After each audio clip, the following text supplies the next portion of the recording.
job of a trainer is to improve both players' weaknesses and strengths, aligning with what sport and position they play.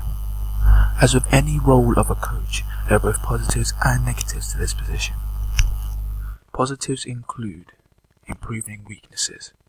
For example, a trainer helping a 200-meter dash athlete perfect their reaction time would obviously help them get a shorter time and finish the race faster.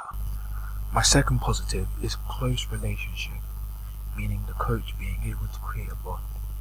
For example, talking to a tennis player both as and during training would help them to create a closer bond. My third and final positive is encouragement.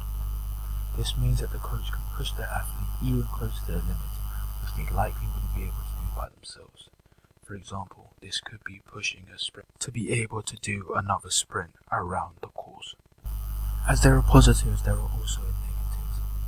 The first negative I'm talking about is demotivation, which could occur because of multiple reasons, but one of the main ones being tedium.